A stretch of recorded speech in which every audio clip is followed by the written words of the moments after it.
twemeranyije kubaha miliyoni 5. We have agreed to give you 5 million. She will love you. Mumbabariraze kuko abakozi b'Imana baterera imbuto ba madam ariko umugabo we yamwereye imbuto. Okay, the children. Ugasanga umuntu aririmba neza. Is a good singer. Ariko umunwa ubugenda ushakisha usoma. But their lips are always looking for something to kiss. Don't judge them. Because they are not yet full of Jesus. There are those who got baptized. But their mouth, they know how to talk about Jesus. But when they go beyond, they go speaking rumors everywhere. And you say, but they got baptized.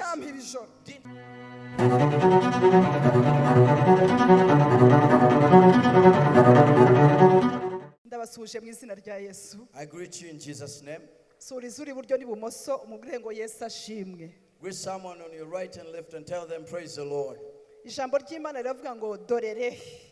The Bible says, behold, how good it is and pleasant when brethren sit together in harmony. I take this time and I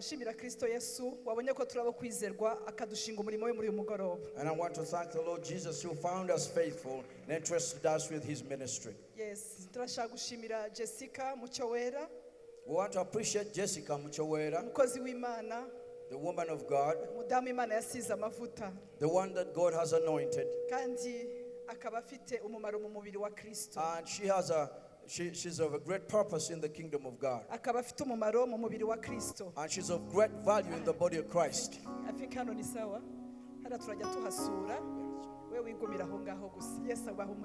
Praise the Lord. Praise the Lord. We want to join with you all and we appreciate her so much. Is that the way you do it in your church? Hallelujah. How many people have to celebrate others? Let's join together. Let's join together. And appreciate her for the work she's done tonight. And we also want to appreciate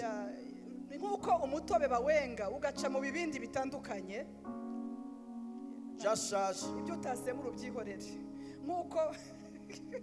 umutobe bawenga ukaca mu bibindi bitandukanye niko dushimira Imana ko Jessica kugira ngo atwereke umugoroba nk'uyu nuko yanyuze mu bibindi bitandukanye mu maboko y'abakozi b'Imana batandukanye uyu munsi twadufatanyije hamwe nabo kugira ngo tubone resultat. Turashimira abakozi b'Imana.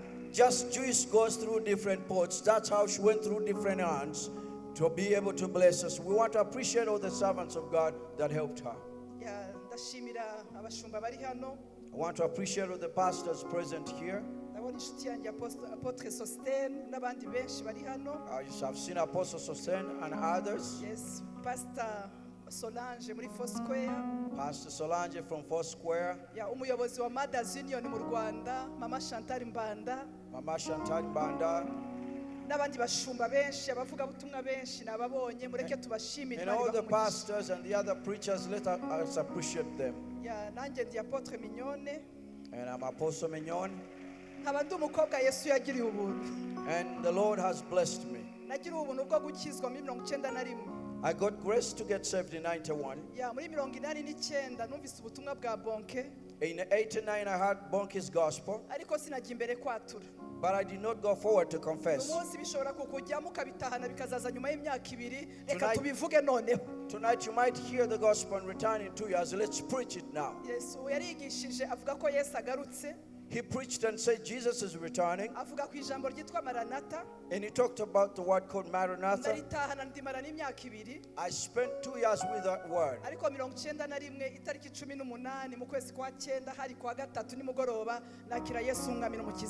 And in 91 I received Jesus as Lord and Savior. That's the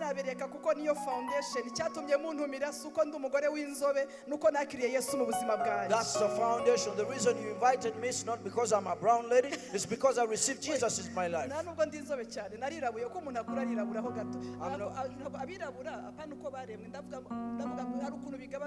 Yeah, as you grow up, your skin complexion changes. Rero ndashimira Imana ko Yesu yinjiye mu buzima bwanjye. I thank the Lord for He came into my life. Rero muri iminota mike In just these few minutes, ndibaza ko iminota 45 bampaye irimo kulaunchinga no kubwiriza ni myinshi. I think the 45 minutes they gave me to preach and to So launch ari myinshi kuko ntafite ibyo mvuga ndabifite. is a lot. It is not because I don't have what to say. I do have what to say. Nuko dushaka gucunguza uburyo umwete tukiyumvira indirimbo. It's just we want to redeem time so that we hear the songs. So I love you all. Ndabakunda mwese. Yes, abantu bifuza ko Apostle Mignonne atsinda bakomera Imana amashirata. And those who want Apostle Mignonne to overcome, clap for the Lord. Uwiteka abahe umugisha. The Lord bless you. It is ngo restoring worship. Tonight has a word uvuga ngo guhembura kuramya. Kuramya guhembura. Cyangwa se kuramya guhembura, restoring worship. Kuramya guhembura. Restoring worship. Kuramya kose. Every worship. Iyo turamya Imana. When we worship God, kurahembura. has to restore us. Kurahembura. Has to restore us. Nta kuntu twavuga kuramya Imana ntihabeho guhembuka. There's no way we can talk about worship and we have no restoration. Use tubisemure cyangwa mvuge ntasemurirwa. Nta kibazo. Uri kugenda neza, uri kunyumva. Okay, Imana ishimwe cyane. Praise the Lord. Iyo tuvuga guhembuka. When we talk about restoration, tuba twumva ko habayeho gusenyuka. we understand that there was destruction. Ijambo ry'Imana riravuga ngo Mana hembura umurimo wawe hagati muri iyi myaka. The Bible says, the Lord restore your work in these years. Turashimira Imana ko kimwe mu bikoresha Imana ikoresha kugira ngo abantu bahembuke harimo kuramya Imana no guhimbaza. One of the tools that God uses to restore is praise and worship. Zaburi 137. Psalm 137. Haleluya, ndaza kubabwira gatoya ndangiza reka mbanze mvuge Yesu hanyuma mvuge Jessica nyuma. Hallelujah. I will tell you later about Jessica, but I have to talk about Jesus first. Zaburi 137 kubera ku murongo wa mbere haravuga ngo twacuranga twicaraga ku migezi y'i Babuloni tukarira twibutse Siyoni ku biti bimera iruhande rw'amazi yo hagati y'i Babuloni twari tumanitseho inanga zacu twari twarazimanitse. We have put them out, hung them up. When there's no restoration, the worshippers hang up their guitars. When we talk about a worshipper, we don't just mean a singer. We mean everyone who sing, who worship Jesus as our Lord. They had hung up their guitar. They found themselves at the rivers. And I compare that to success. Yeah, and the rivers are compared to where there's life. But these rivers, they were Babylon. The rivers of Babylon do not restore. In Babylon, you may have painkillers. In Babylon, you can be pushed for a few days. In Babylon, pushes you and spend a few nights. In Babylon, you can hide. But Babylon can't push you. Babylon can't take you out. But for those who trusted in Him, they were given the power to become the sons of God. I appreciate God.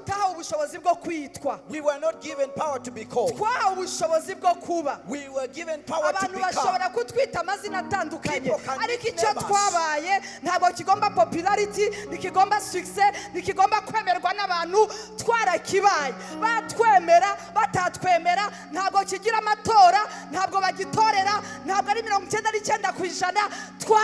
name What we became, we don't need popularity. We don't need to be voted. We became. I want to see people became. Tell someone that this is what you became. This is what we became. That's what we became. When I walk in Kigali, I remember I became. You don't have to be told to Sunday school.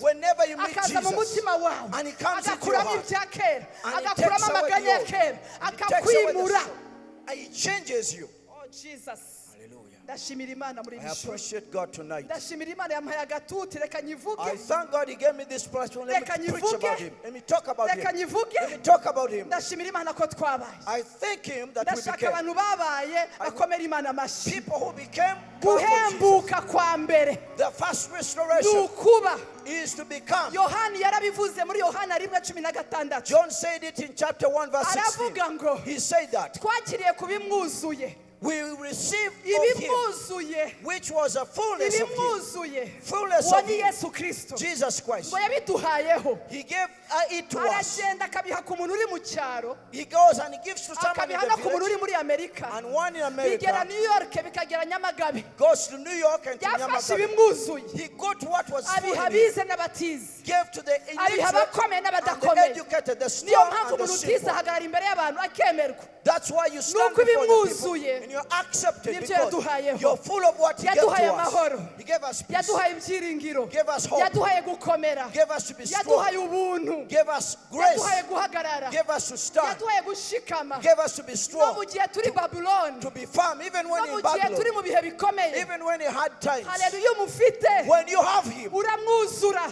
you are full of Him. uramwuzura You are full of Him. arakuzura He fills nawe you. ukagenda ubihaha abandi And you give to some other people. njye navukiye i Burundi I was born in Burundi. nakundaga ibintu byitwa injugu I used to love things called juga. abantu bavukiye muri Rohero People were born in Rohero. n'Inyarutarama ko bari bazi injugu I don't know whether you know what is called injugu. It's cyangwa se gusogongera peanuts. cyangwa gusogongera ubunyobwa To test the peanuts. haleluya ariko But I thank God. nakundaga ukuntu bagenda bahaho I love the way they used to share. Give bakagenda bahaho people. Bibiliya iravuga ngo kubimwuzuye Yesu Kristo The Bible says that what fills Jesus Christ. yagiye abiduhaho He got some of that and gave to Yagiye us. abiduhaho. He gave to you. ndashimira Imana ko yabiguhaye I rata thank Him that He gave to you. akabiguha nta nama yateranye And He gave them to you. And there akabiguha was no abantu meeting. bavuze ngo ntabyo uzabona ariko ukabibona People thought you won't get anything. ndashimira Imana ko But Yesu you nta got it. matika agira I ariko thank wambabarira Jesus that He doesn't have any ndashimira complaints. Imana I thank ko Jesus. Yesu atananirwa Jesus is never Yesu tired. ntaruha nk'abantu bagusapotinze He's never weak like people Haleluya, supported him. araguha gusa He just gives you Araguha. freely. He gives you. nta munaniro wo mu mutwe afite He's not nta tired. nubwo yibagirwa Mentally, he doesn't. iyo yaguhaye forget. araguha When He gives you, He gives ndashimira you. Imana ko abantu bicaye hano yabihayeho I thank God that He gave abaririmbyi you bari who are aha ngaha seated here. The impamvu singers. baririmba gutya nuko yabahayeho The reason why they sing like this, Iyo He gave tubonye- them some. ujye uvuga nyuma uri kutwumva You understand? ndashaka kureba abantu bari kutwumva How kugira many ngo people understand us? uri kutwumva neza You hear us? nimushaka munsubize cyangwa mpagarare nka Ezekiyeli ari mu kibazo cy'amagufa yumye n'ubundi amagufa ntiyavugaga ariko yaravuze kameme ndashaka undebere mugenzi wawe mubwira uti wavuze Tell your Urahari? neighbor that respond. urahari Respond. uri kunyumva Are you here? ndashaka kureba kuko Tracy yabivuze ntabwo ari bya bindi yavuga ntuzi ntabwo ari bya bindi It's not an issue of the eyelashes. oya ni amatara ni amatara It's the lights that face us. ntabwo turi kubareba ariko biranaryoshye kwivugira uri mu mwuka tutabareba We can't see you, but we're enjoying in the spirit because yaduhaye He gave to kubimwuzuye us what was Yaduhaye. full in Him, yaduhaye kubimwuzuye what was filled in Him. reka mvuge kuri restoration mvuge no kunanirwa bituma haza restoration Let me talk about restoration and the tiredness that comes that requires restoration. hano haravuga ngo There it says kuko abatujyanye ku murongo wa 3 in verse kuko 3. abatujyanyeho iminyago badushakiragaho indirimbo aho hantu badushakiragaho indirimbo aho hantu Those who took us captive wanted us to sing a song in that place. wari wahura n'umuntu akakubwira ati curanga udaherutse ibihe Have you ever met someone and they tell you play the instrument, but you're not in good times? ese niki gituma uyu munsi tugicuranga indirimbo za Wales Why are we still playing those songs of Wales? nuko tudaherutse kuzihimba Because we've not composed them yet. turacyitwaje za zindi We're still going on with the old songs. kuko bari bahembutse barazihawe Because they were restored, they got the songs. ariko abangaba But these ones, aho hantu babashakagaho indirimbo at that place, they required of them a song. ariko baravuga bati But they say that, twacurangira duti how can we play the song? indirimbo z'Uwiteka mu mahanga The songs of the Lord in foreign nations. abatunyaze badushakagaho ibyishimo bati Those who captured us wanted joy from us, and they said, that, nimuririmbire ku ndirimbo z'i Siyoni sing some of the songs of Zion. twaririmba dute How can we sing indirimbo y'Uwiteka mu the mahanga? song of the Lord in a foreign land? Ese twaziririmbira gute mu byaha? How can we sing the songs in sin? Twaziririmba gute tutari ku giti? How can we sing in those songs Tutakiri ku giti? when we are not still at the tree? Amina. Amen. Twaziririmba gute? How can we sing Tutagicometse ku baziduhaye? when we are not connected to one who Ese gave them nanone to niba us? tunakijijwe twaziririmba dute tudaherutse ibyishimo? And if we are born again, how can we sing them when we have not been Tata, enjoying? niba hari abantu bahura n'intambara n'abanyempano. If there are people who encounter battles, those who are gifted. Abanyempano The people gifted, barakundwa cyane, they are so much loved, ariko ahantu hatagaragara but in private, bagakubitwa cyane, they are so much hit. bagakubitwa cyane. They got hit. Niba hari abantu bigunga kuri iyi si, They get hit. If there are people who Ni love themselves, abanyempano. there are people who are gifted. hari igihe umuntu abura ibyishimo kandi bakamushaka kuri stage. Sometimes you don't have joy, but they want you at the Hari stage. igihe umuntu abura ibyishimo bakamushaka ko ari ayobora korari mu gitondo. Sometimes you're lacking joy, but they want you to lead the choir in the Abangaba morning. baravuga ati ariko twabigenza gute? But they said, what can we do? Muradushakaho indirimbo, Why do you require us of ariko a twe song? turashaka guhembuka. But we need restoration. Turashaka We guhembuka. want to be Kubera restored. iki dukeneye guhembuka? Why do we need restoration? Guhembuka bituma twongera kuririmba. Restoration calls us to sing again. Guhembuka bituma twongera kunezererwa ibihe. Restoration calls us to rejoice in times. Yesu ashimwe. Praise the Lord. Guhembuka Restoration bituma twongera gukomera. calls us to be strong. Navuga ku bantu b'abanyempano, nagira no ku bashumba bagenzi When banjye. I talk about gifted people, I can talk about my fellow Imana pastors. idufashe, May the Lord help yongere us iduhe guhembuka, and give us restoration idusubizemo imbaraga. and strengthen us. Hari abantu buma atari uko bakoze There are ibyaha, people who get dry ariko because not kubera because of sin, intambara nyinshi, but because of many battles. intambara zo gutabwa, Battles of rejection, intambara zo kunanirwa, battles of being tired, gukora birenze, working so hard tukageraho until we get to tugasanga the turi point gutanga ibintu, ariko muri twebwe turi vide. we realize we're giving things, but we're Ariko empty. mureke dukomere Imana ku bwa restoring worship. But let's clap for God, for the Lord, for restoring worship. Rwose Imana ibahe umugisha. May God bless them. Reka mvuge aba bantu babiri. Let me talk about these two people. Ndahera ku Musamariyakazi. I'll talk about the Samaritan Uyu woman. mugore, This woman, reka mvuge ngo yari afite church.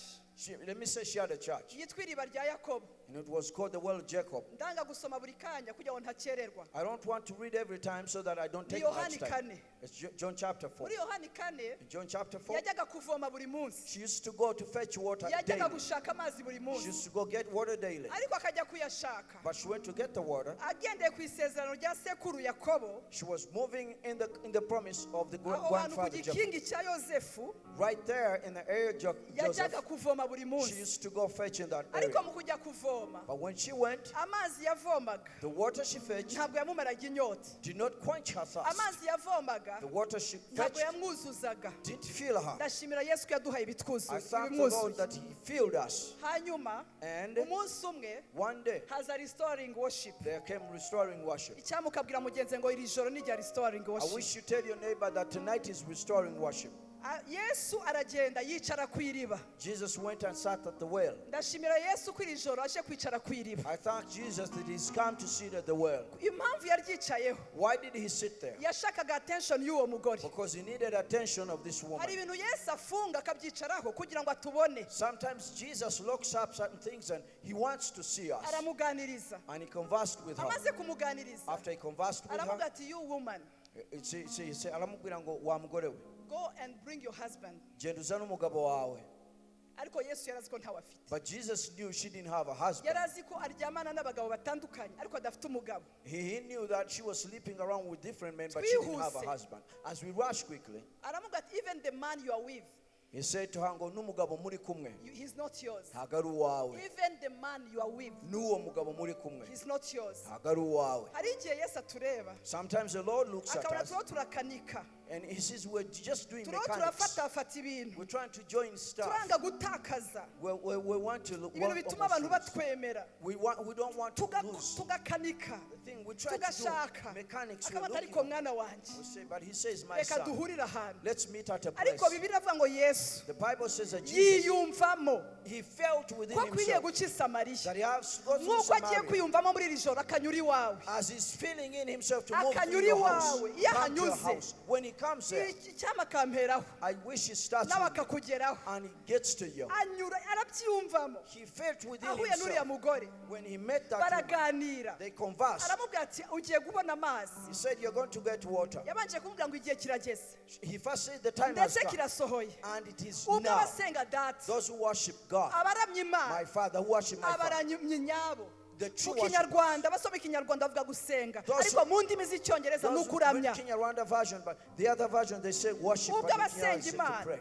Those who pray to Ubwo God, abayiramya. those who worship Him, Batayiramya kuri uriya musozi. should not worship on this Batayiramya mountain. hariya hantu. Should not Ni worship in byiza that place. mujya muri church. It's good to go to church, Ariko era tugezemo. but the area we are in, Niyo kujya muri church ukabijyana. you have to Ukajya go ku to kazi church, ukabijyana. go to work Ukajya mu with biro ukabijyana. go to Uri mu office bihe with it. bikomeye. In hard Urusengero times, usengeramo barukinze when they close your ukabigumana. church, you keep the salvation in. Igihe kirageze. The time has come. Cyuko abamusaba. So those who worship you Batamuramya mu mubiri will gusa. not worship Him Batamuramya kuri uriya in the musozi. flesh and on that Uriya mountain. musozi ni mwiza. That mountain is Ariko beautiful, ndashaka ko but I want to, ubigendana. that you walk with it. Restoration ni ibintu Yesu aduha tukabigendana. Restoration is what Jesus Bikatubamo gives to us and tukabiryamana. stays in you. Nubwo wabyuka mu gitondo. Whether you wake up in the Nakunze morning. zino ndirimbo. I love these songs. Yavuze ngo She said that. yaririmbye. She sang. Avuga kuri He Nebukadinezari. talked about Nebuchadnezzar. Aravuga ngo Imana yacu He izadukiza. said, our God will save us. Ariko nubwo itadukiza. But even if He ngo doesn't, ntabwo tuzapfukamira we will Bayali. not worship the Iriya idols. ndirimbo nayikunze. I love that song. Ni bande bayikunze How many nkanje? people loved it like me? Muri make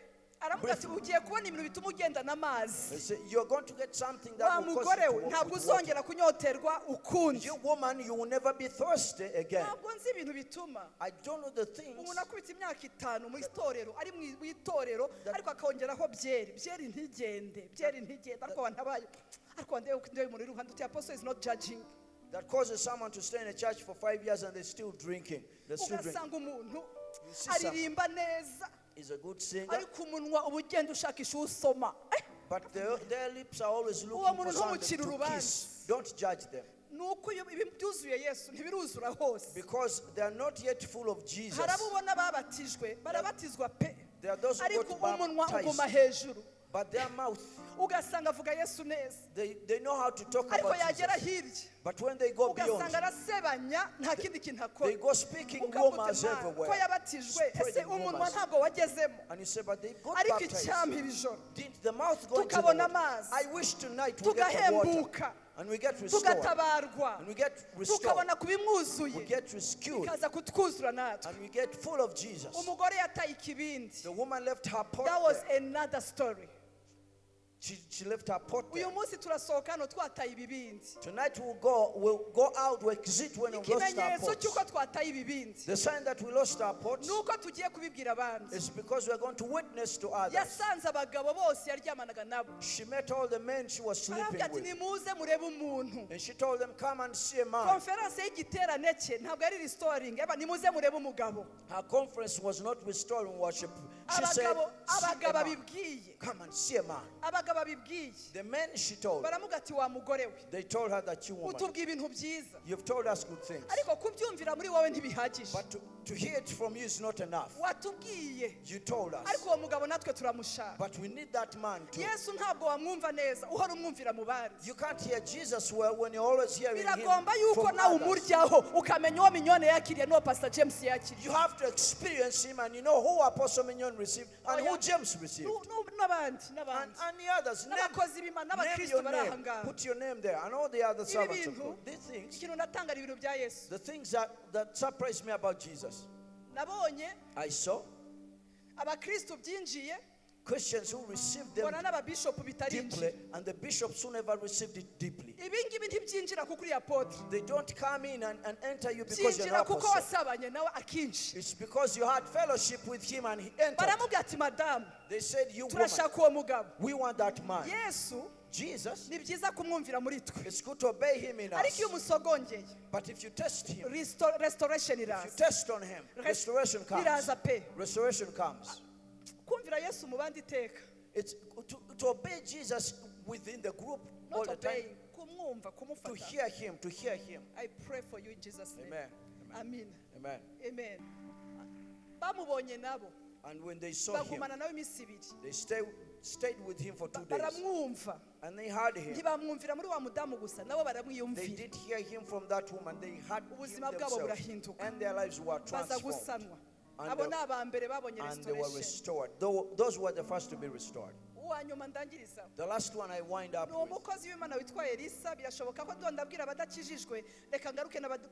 He's a servant of God called Elisha. Maybe I might be preaching to the born again. Let me talk to those who are not born again. Let me come back to my group. How we become dry in the spirit and we're in the church. It's not a wonder that a man by the name of Samson, after he killed 1,000 Philistines and he had not sinned, he became dry. He became thirsty and dry. There are those people who become dry. Elijah a prophet of fire. Elijah was called a prophet of fire. Even prophets of fire baruma. Even the prophets of fire, they become dry. But they don't let go of God. But they become dry. They become dry. But when we come in such a place and we hear the anointed songs, our guitars we had hung up, we bring them back again down. Tonight I feel we're bringing down our guitars.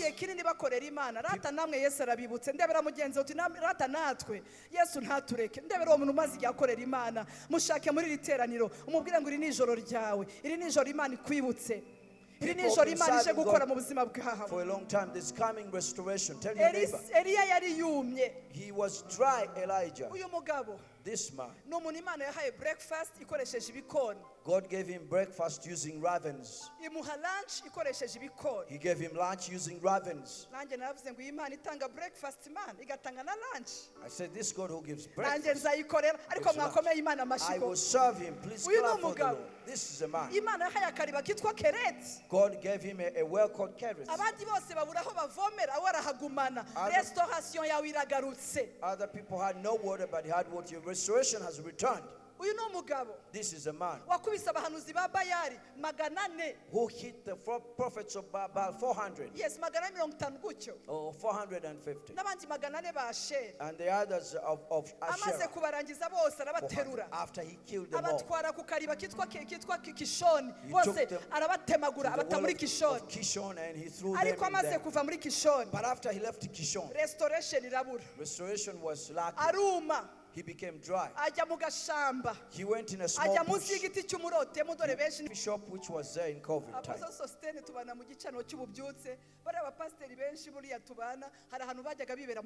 We're always on the altar of revival with Apostle Sassin, but the other pastors had a coffee shop somewhere.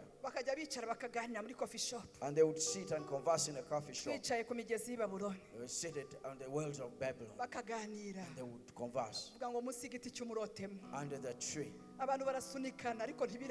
People push each other, but they're not over. Elijah, he went through under the mamre tree. That is a tree you sit under. You feel like you're tired, and you hear voices telling you you're indeed tired.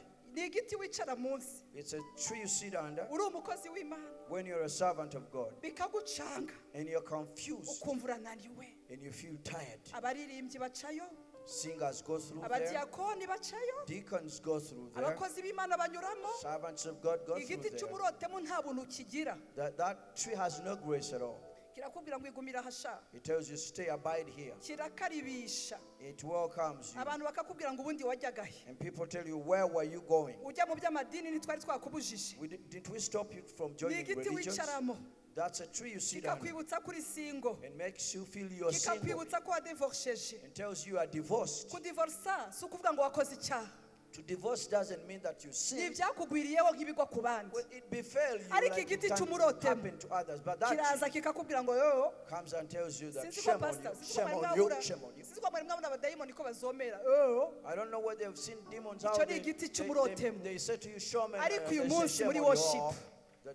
Uwiteka Imana abakozi b'Imana yahamagaye icyampa abo yahamagaye bakabyumva abari muri Amerika bari mu Rwanda bari muri Europe dahe ariko cyane cyane abicaye muri Kigali turasohotse munsi y'igiti cy'umurote tugiye munsi y'igiti cy'umukindo tugiye munsi y'igiti cyitwa Kristo Yesu tugarukiye Imana yacu twongeye kwibwira ngo Mana nubwo twananirwa nubwo wanyica nzapfa nkwiringira ni wowe wancunguye ni wowe wandokoye ni wowe wampamagaye muri izi ndirimbo muri aya mavuta muri ubu buntu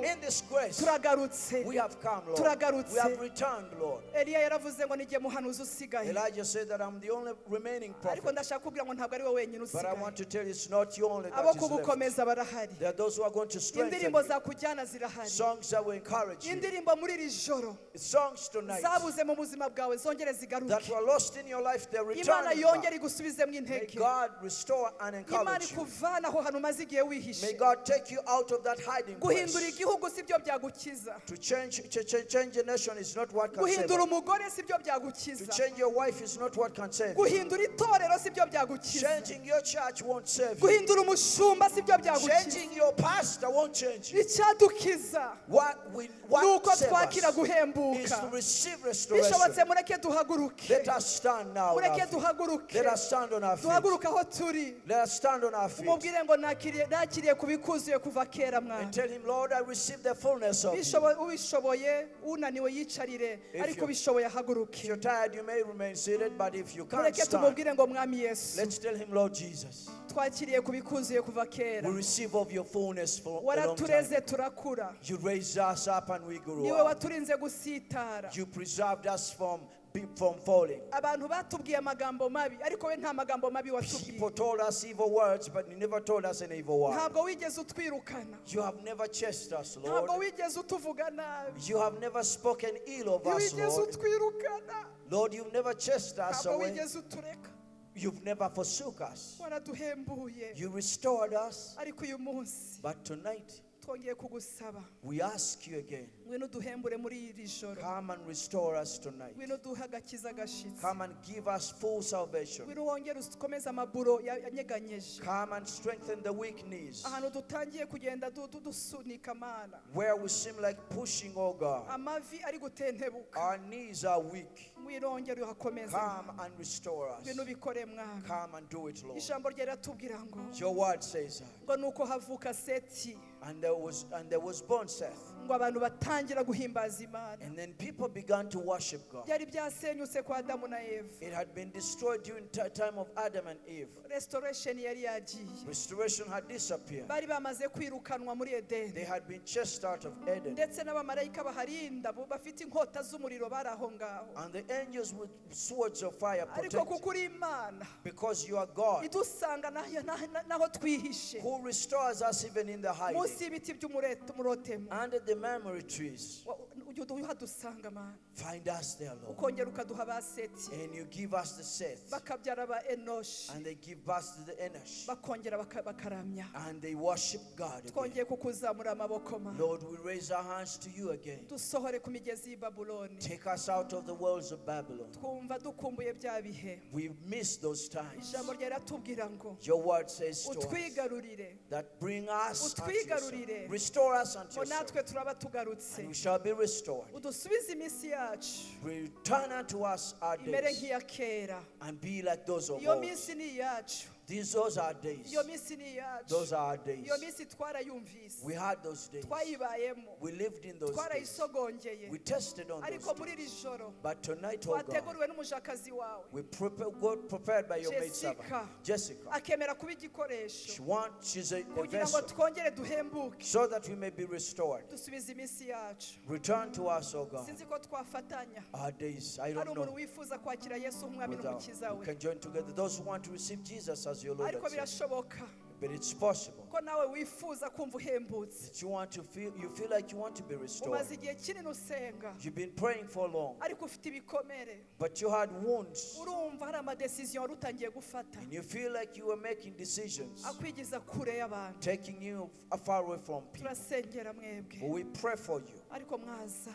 but you Hari can come. abakozi b'Imana bari hano There are servants of God present here, tugafatanya nabo. and we will stand with them. Turashimira Imana kubw'abaramyi. And we pray, we thank Turashimira God Imana kubw'abashumba. for the worshippers and the Bari hano. pastors who are here. Hari abaramyi mukunda. Those worshippers you love. Benshi mwakijijwe ku bwabo. Some of you got saved because of Ntabwo them. banezezwa no kubabona musubira inyuma. They don't rejoice to see you backsliding. Babarutera intambwe bari hano. Please take a step. Uze tubasengere Come muze. and we Abakeneye pray for guhembuka nimuze dufatanye want to be restored. n'abandi bashumba Join tubasengere. with other pastors. And Ndazi we ko pray iri for you. joro I know that tonight turalonshinga we are launching iyi album this album, kugira ngo umukozi w'Imana azamukane iminyago. so the woman of God will take captive. Ariko ngwino tugusengere. So let's come. You come Ntugire isoni before. z'abantu. Don't you be ashamed Waza of tugasengana n'abakozi people. b'Imana. Come and we pray with the servants of Haleluya. God. Waza tugasenga. Usanzwe You may ukijijwe. come. You may come.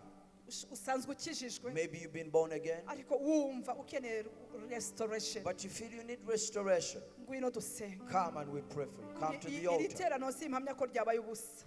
I don't think this meeting was there just by accident. Watera intambwe You can tugasenga. take a step or you come and we pray. Wowe ube bold. You be bold and come. Wizire. Come and we Uyu ni pray. umwanya mwiza This cyane. is a wonderful time. Waza. You can come. Nawe uri online. You can come. Nawe uconnect. And you online, you can connect. Hari uguhembuka. There's restoration. Iyi worship numva iyi concert numva atari concert jewe This is numva not just it's a more than a concert. concert. It's not just an ordinary concert. Yizire. Come. Wenda uri umudamu, Maybe you are a lady wenda uri umusore. or you're a young man. Ukeneye ko abakozi b'Imana bagusengera You ugahembuka. need the servants of God to pray for you and be restored. Waza. You can come to the altar. Nkunda gutegereza kuko umunsi wanjye iyo batantegereza ntabwo nari kwakira agakiza. I like to wait because if they never Nari waited mfite for ibintu me, byanyicaje mu ntebe ariko uyu mwanya ntabwo abagakiza nshobora kubasengera bari aho bari. Ariko ndashaka abo bantu bakeneye kongera gusubizwamo imbaraga baze hano. I can pray for those who want to confess Christ as their Lord and Savior, but I want those who need restoration to come forward. Abo bantu bakeneye kongera guhembuka kasabe apotre Sostene n'abandi bapasteri. Let me request Apostle Sustain and the other pastors babegere. to draw close to them. Yes, ngwino mama, ngwino. Please come. Ngwino mama, ngwino mufashe. Yes. Come and help her. Muze. Please come. Because I Pastor Solange mwegera abo, Pastor mwegere, Solange, draw mumwegere. close to the people. This is our job. You know murimo wacu. God bless you. Imana ibahe umugisha. Nawe waza. You can also come. Humura ntabwo baguseka bo murepetana. They will not laugh at you, those you Nabo bakeneye ibyo you ubwo buntu. practice together in the choir. Subiramwo uti mwami Yesu. Nongeye kukugarukira. Nibutse iminsi yanjye ya kera. Nibutse bya bihe twabanaga. Nibutse bya bihe najyaga numva indirimbo zimanuka nkazihimba zikemera. Nibutse bya bihe by'ibihimbano ubwo nandikaga nkaha abandi bakabasha kuziririmba. Nibutse aho waba uri hose nubwo waba wicaye wasubiramo uti nibutse. Nibutse ibyo wankoreshaga. Nibutse ishaka nagiraga. Ongera usiga amavuta. Ongera umbohore. Ongera usubize ibihe byanjye bimere nk'ibya kera. Naje kubibona ko indirimbo naririmbye ntazirimbye ku bwanjye. Ijambo nigishije atari kubera njye ahubwo ni kubera inspiration. Ari bya bihe numvaga amagambo yamanuka nk'imvura agatemba muri jye. None uyu munsi umutima wanjye urumye. Ndashaka kugira icyo nkora ariko nkumva biranze. Za mbaraga nagiraga muri rwa rukundo rwa mbere byarabuze. Ariko ngera unsukeho ubuntu bwawe Yesu. Ndakwiringiye. Ndakwizeye kugiye ongeye kumpa imbaraga. Nakiriye ubuntu busha mu izina rya Yesu Kristo. Amen. Reka nsengere n'abari hano n'abari kure bifuza kwakira Yesu umwami n'umukiza. apostle will pray for those who are here and those who are far off who want to receive the Lord Jesus. ijambo ry'Imana ntabwo rigwa hasi. Bible, the word of God doesn't fall on the ground. reka dusengere uwo muntu adasemura. subira muti mwami Yesu, muri iri joro nongeye kugusaba wongere umpe kubikuzuye. ndumva nemejwe kukwakira nk'umwami n'umukiza wanjye. umvane mu gitabo cy'urupfu ushire mu gitabo cy'ubugingo. uyu munsi ndakijijwe. umbabarire ibyaha byanjye byose, ibyo nibuka n'ibyo ntibuka. kandi ijambo ryawe rirambwira ngo ninatuza akanwa kanjye ko Yesu Kristo uri umwami, nkizera mu mutima wanjye ko yazutse mu bapfuye, ngo nzakizwa. uyu munsi ndakijijwe mu izina rya Yesu Kristo, amen. Yes. Rero hari igikorwa nahawe, sinzi ko Tracy cyo kulaunchinga iyi album. Tracy urabizi? Whether Tracy knows that I'm the one to launch this album. So mu rwego rwo kulaunchinga iyi album, so as we launch the album, yes, Jessica turashaka kumushimira. I want to appreciate Jessica. Imana imuhe umugisha. God bless you. turashaka kumushimira umukozi w'Imana amashi menshi. Want to appreciate the woman of God. Let's clap for her. Ayo mashi mwarenzaho ngaho. One more time. Hallelujah. Hallelujah. Deserving ibirenze. She deserves the most. Muramuzi mwese. You all know her. Ndashaka kubanza gushimira aba influencers bamufashije. I want to appreciate those influencers who helped her. Bicaye hano nababonye. They are all seated here. I saw them. Mwarakoze cyane. Thank you so much. Nukuri ubu butumwa dutanga. The gospel that we share. Yego Kristo yaratwamamaje, ariko nukuri abantu bakoreshwa n'Imana kugira ngo abandi bagire aho bagera. Yeah, truly Jesus made us famous, but God uses people so that other people may go to mwese another. mwakoze nukuri wakoreshejwe ibitanga. Together with. Ntabwo nshaka kubazana rero hano imbere. I don't want to call them to the altar. Ariko baricaye muri aya matable. But they are seated on different tables. So abantu bashumbwe na apotre Mignonne, teams za departments. Teams and departments pastored by Apostle Mignonne. Twemeranyije kubaha miliyoni 5. We have agreed to give you 5 million. Ariko but niturenza tuzongezaho. After that we'll even increase. Nuko twashatse gutanga ibyo tuzasohoza kwa mbere. It's because but just we want on Mondays tomorrow. Rero ejo so tomorrow tuzakugezaho check yo kugira ngo dusupporting album. We'll give you a check to support the album. Nta kindi twakora. There's nothing we can do kugusengera other than praying for you. Uretse no gusenga ariko nahakwiriye Imana yaduhaye. Even wherever we will go, we'll talk about what God blessed in you. Imana yatugiriye ubuntu. God gave us grace. So muri ubwo buntu yaduhaye natwe tuzahamya. And so we share that grace that's been given to us. We love you. God bless you, we love you. Mumbabarire to celebrating. Basi nimubikore nk'abaki ariko mureke to celebrating. Do it. Let us celebrate her. Mufashe tubikore cyane. Let's celebrate her. Ndazi ko hano hari abantu benshi. I know there are many people here. Nimukangwe. Don't be scared of. Nimukangwe nundi wavuga miliyoni cyangwa se 500. I told the Lord. Kumpamagaye. I said, Lord, you called me. Ukabuzi ko ntari umubikira. And you know that I'm not a nun. Ukabuzi ko mfite umugabo hariya No, abana. you know I have a husband, I have children. Kandi rero. And then ngomba kubikora. And I have to do all those responsibilities. Mana fasha. Lord, help me. Imana irambwira ngo nzaguha ubwenge. And the Lord told me I'll give you wisdom. Bwo kubigendamo. To move in it. Apostle sustain. Rimwe rero turi busy. So one day we're busy. No tuvuye mu giterane cyitwa All Women Together. After we left the All Women Together conference. No muri Restoration Church bari bantumiye. They had invited me to Restoration Church. Gasore. At Bishop Gasore's. Noneho kubera kuruha. And because of fatigue. Nibaza ukuntu ndushe ariko nkiva mu giterane mu rugo batamperutse. I thought about how I'm tired. I've just left the conference and I haven't been home for a while. Nashakaga kujyayo. And I wanted to attend. Ariko waretse kubisemura ari kibi. Nashakaga kujyayo noneho njyamye. Ngira umugabo wanjye nariko Bishop Gasore aranshaka hiki kandi nashakaga kujyayo. Ndigirisha. Ndamubwira ni Bishop Gasore umva Pastor Karime aranshaka hiki. Umugabo wanjye atarambwira Bishop Gasore ni inshuti yawe byuka ni inshuti yawe ariko nashakaga ko amurubusha kandi nkabura ukuntu ndi bumucike ntangira kwitotomba ngo arashaka hiki arambwira ngo jyayo byuka ndabwira ni Imana ishimwe so Imana izagufasha mureke tumusengere afite umugabo ukijijwe afite umugabo dushaka gushimira ari online ndashaka gushimira umutware we ni umukozi w'Imana arakijijwe niwe wamusponsorije niwe muntu wafatanyije nawe kugira ngo wamberaze kuko hari abakozi b'Imana baterera imbuto ba madame ariko umugabo we yamwereye imbuto ureko dushima Imana nimuze ku bantu badamu bakozi b'Imana ba pastor mwegere cyane hano I think you know what I'm saying so reka sabe abakozi b'Imana dufatanye data mu izina rya Yesu ndagushimiye ndahuje umutima n'abakozi bawe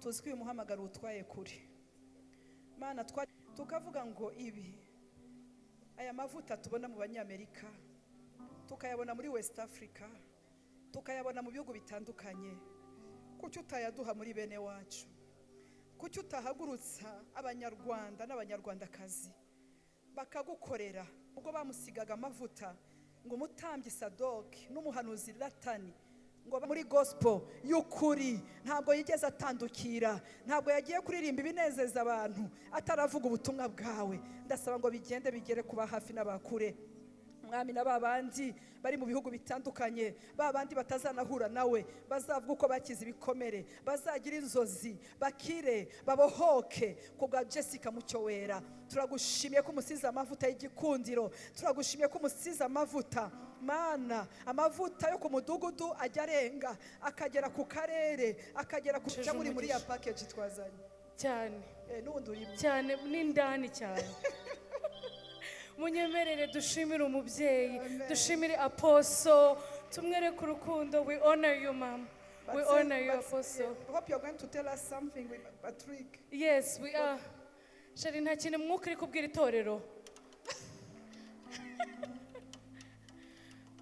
urabyemeye gutya natwe turamusapotinga n'ibihumbi 100 amen yes hallelujah shari niko umwuka wari ukubwiye munyemerere na band dushimire apostle oh my Jesus shalom hallelujah oya mwahaguruka tugashimira Imana kubw'umugisha dufite muri apostle Alice Mignonne munyemerere muhaguruke mu byubahiro tumugomba yes come on akaruru kanyu karihe